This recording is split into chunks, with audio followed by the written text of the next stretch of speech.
o professor Leonardo e trouxe aqui para vocês hoje função sobrejetora, função injetora e função bijetora. São conceitos, né, que são interessantes a gente conhecer e saber.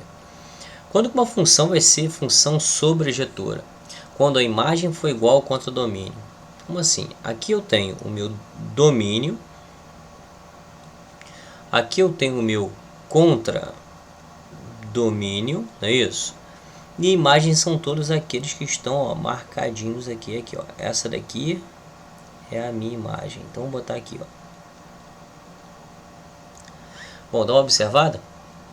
Eu tenho aqui todos os signos do domínio chegando ao contradomínio e por sua vez o contradomínio é o mesmo valor que a imagem. Então essa função é uma função sobrejetora, certo? Então, ó, ok, é uma função sobrejetora. Olha essa aqui de baixo que eu coloquei agora. Nessa função você tem o domínio, você tem o contradomínio, e olha só, gente, isso aqui, ó, marcado, todos que estão sendo flechadas aqui, é o que a gente chama de imagem. Aí eu te pergunto, nessa função nós temos uma função sobrejetora? Não, essa função não é sobrejetora. Então, ó, para a gente perceber que ela não é sobrejetora, eu vou deixar um X aqui, certo? Ela não é sobrejetora, só a de cima que é. Bom, vamos agora à função injetora. Bom, existe um conceito que fala o seguinte, ó, um elemento A tem que ser diferente do elemento B, dois elementos diferentes, tá?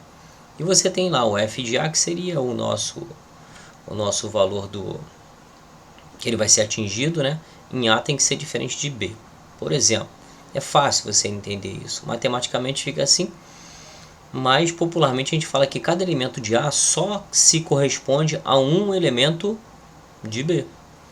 Como que vai acontecer isso? Ó, eu tenho aqui um elemento de A chegando no elemento de B, mas olha o que acontece. Eu tenho aqui só os flechados esses. Então, diferente da sobrejetora, o contradomínio não precisa ser igual à imagem. Então, olha só, eu tenho aqui o domínio, aqui eu tenho os contradomínio e aqui nós temos a imagem. Ó, o elemento de B corresponde a um elemento de A, mas não precisa corresponder a todos, sacou? É aqui que você tem que prestar atenção. Olha para esse segundo exemplo aqui. Eu tenho um elemento de A correspondente, quer dizer, dois elementos de A correspondente ao elemento de B. Já descaracteriza. Por quê? Porque aqui eu tenho o domínio, aqui eu tenho contradomínio e aqui eu tenho imagem, viu? Mas olha só, um só pode se corresponder com o outro, um do outro lado. Não importa se está sobrando ou não, né? Então esses dois aqui, ó, que você está vendo, deixa eu botar aqui, ó, esse e esse, estão se ligando a uma única imagem. Isso não pode, tá? Tem que ser um para um, um para um, um para um certinho, mesmo que sobre algum valor aqui no final, certo? E detalhe, só pode sobrar, gente, no contradomínio, nunca no seu domínio pode sobrar valores, tá bom? Bom, e quando que ela vai ser uma função bijetora? O nome já fala, quando ela for sobrejetora e injetora ao mesmo tempo. É aquela mais bonitinha, tá? Você tem um daqui alcançando todo um de lá, sempre, e não sobra nenhum dos dois lados. Por quê?